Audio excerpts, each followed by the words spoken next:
Hi, I'm Shane from Artificial Futures, and you're lucky today because I'm feeling just healed enough from the trauma of my PhD to tell you a story. I want to tell you a story about what I consider to be my ground zero paper.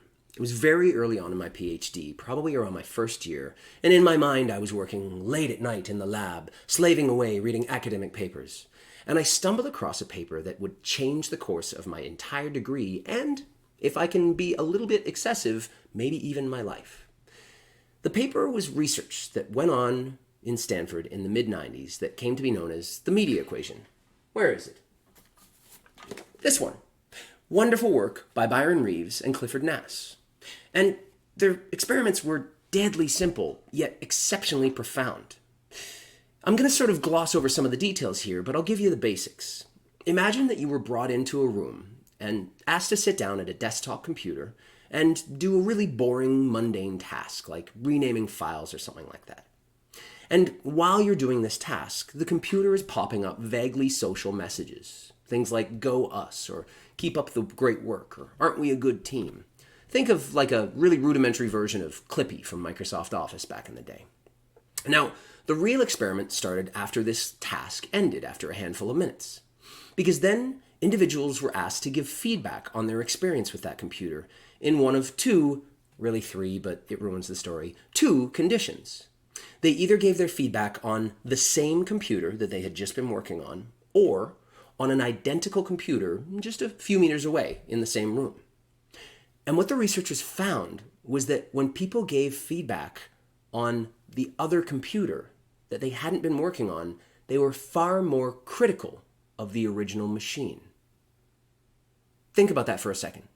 That means you're less likely to talk shit to something to its face, but you'll gladly rag on it behind its back. It's as though we didn't want to hurt the computer's feelings in front of it, but we have no problem going to its friend and saying all the bad things that it did. This was such a strange phenomenon that as the researchers began to explore it and analyze it, looked at other medium like televisions and other things like that, they found the effect over and over again. So much so that they began to realize this bigger phenomenon that they also called CASA, or computers as social actors. What they realized was that we human beings are so starved and hardwired for social connection that we will forego reality to play along with these complete bullshit situations of thinking a computer is kind of like a person, and we don't want to hurt its feelings when we review it as it's watching. Some strange part of our brain loves connecting with technology in a way that makes us feel like we have new friends. It stems from a basic epistemic need for belonging. Deci and Ryan's psychology way back in the day. This is stuff that is core to us. We need people in our lives, so much so that we will make up fake people. Now, this was the 90s, and this was a desktop computer. Imagine what we can do today with this kind of effect when we start talking about humanoid robots or well-spoken chatbots or embodied virtual agents. This is why I'm running Artificial Futures. This is why I'm trying to help people design automated systems that respect our humanity.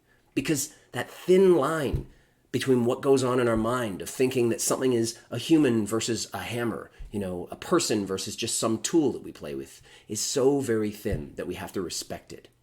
Something to keep in mind the next time you're going to build some sort of system that plays on our human-like traits.